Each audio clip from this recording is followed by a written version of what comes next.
Rain tapped gently against the tin roof of a small garage on the outskirts of Manchester.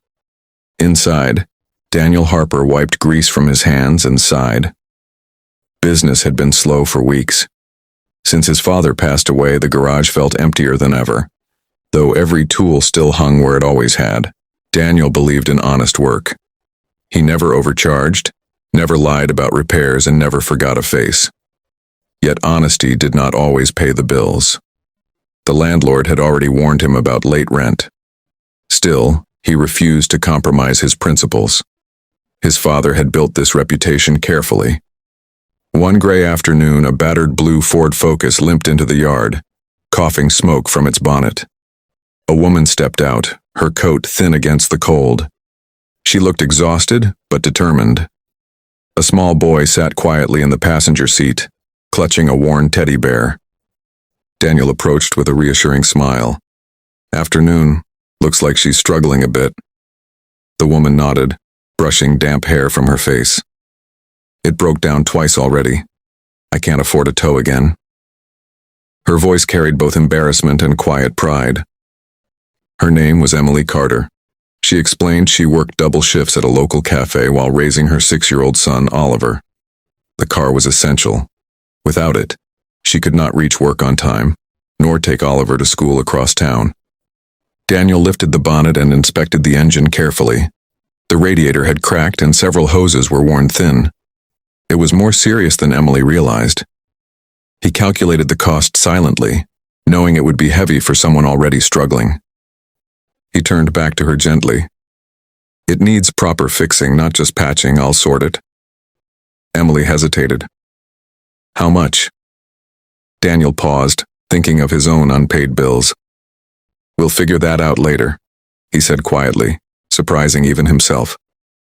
For the next 3 hours, Daniel worked without stopping. He replaced the damaged parts with spares he had saved for emergencies. He refused to cut corners.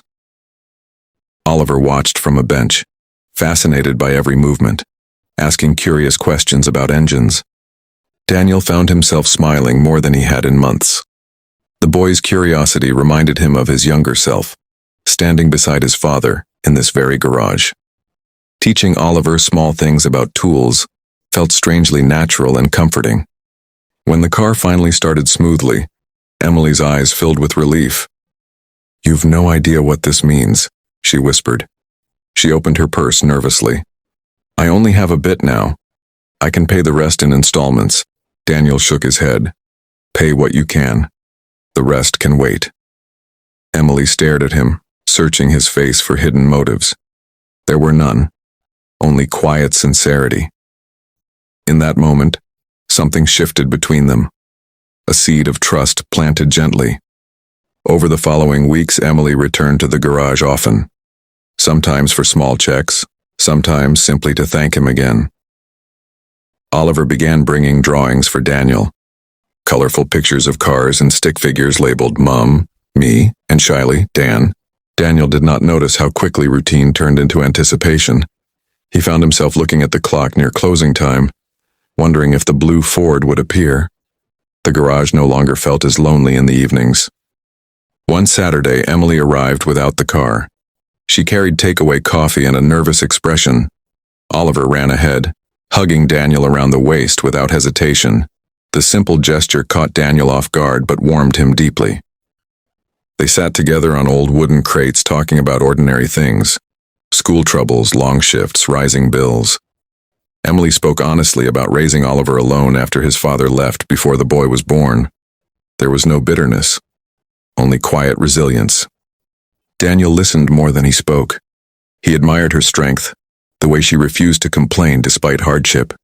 He shared stories of losing his own father and struggling to keep the garage afloat.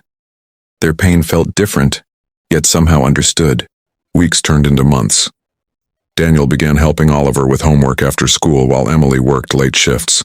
The small kitchen in Emily's flat filled with laughter and the smell of simple dinners. It felt unfamiliar, yet comforting. One evening, after Oliver had fallen asleep on the sofa, Emily stood by the window watching the rain blur the streetlights. "He talks about you all the time," she said softly. Daniel felt his heart tighten unexpectedly. I don't want to presume, she continued, voice trembling slightly. But you've become important to him, to us. Daniel stepped closer, unsure what she was building toward, yet sensing the weight of the moment. Emily turned to face him fully. Daniel, I know this is sudden, but Oliver needs stability. He needs someone who chooses him every day. She took a shaky breath. Do you want to be my son's father? Silence filled the room like held breath. Daniel felt both fear and longing collide within him. He had never imagined fatherhood arriving this way, yet when he pictured walking away, the thought felt unbearably wrong. He knelt beside the sofa, watching Oliver sleep peacefully. The boy trusted him without question. That trust felt sacred. Daniel realized fatherhood was not about biology. It was about presence, patience, and choosing to stay. He stood and looked at Emily, whose eyes glistened with uncertainty. I can't replace someone who wasn't there, he said carefully. But I can promise to stay. If Oliver wants me, and if you're sure. Tears rolled down Emily's cheeks as she nodded. Relief, hope, and fear mingled together. He already sees you as family, she whispered. The simplicity of that truth made Daniel's chest ache with emotion. The next morning, Daniel took Oliver to the park. They kicked a football across damp grass, laughing breathlessly. After a while, Daniel crouched down seriously. Your mom asked me something important, he began. Gently. Oliver tilted his head. About being my dad? He asked quietly. Daniel blinked in surprise. She talked to you. Oliver nodded. I told her I'd like that. If you do. The boy's honesty felt pure and brave. Daniel smiled, voice thick with emotion. I'd like that too. But being a dad means I'll nag you about homework. Oliver grinned widely. That's okay. Real dads do that. They sealed the agreement with a solemn handshake. Months later, the garage sign was freshly repainted. Business slowly improved, helped by loyal customers who valued Daniel's fairness. Emily sometimes brought homemade biscuits for waiting clients, turning the space warmer and more welcoming. On a crisp autumn afternoon, Daniel attended Oliver's school assembly for the first time as his official guardian. When Oliver introduced him proudly as my dad, Daniel felt a quiet fulfillment he had never known before. Life was still modest. Bills still arrived. The roof still leaked during heavy storms. But the emptiness that once haunted Daniel had disappeared. In its place stood laughter, shared dinners, and a small hand slipping into his without hesitation. One rainy evening, as they closed the garage together, Emily squeezed Daniel's hand. Funny how a broken radiator changed everything, she said softly. Daniel smiled. Sometimes the smallest fixes lead to the biggest repairs. Under the dim streetlight, Oliver ran ahead, pretending to steer an invisible car.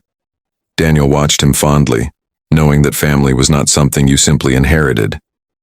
It was something you built, piece by careful piece. And in that quiet Manchester street, surrounded by ordinary life and steady rain, a mechanic who once feared losing everything discovered that love, like an engine, only truly works when someone chooses to keep it running.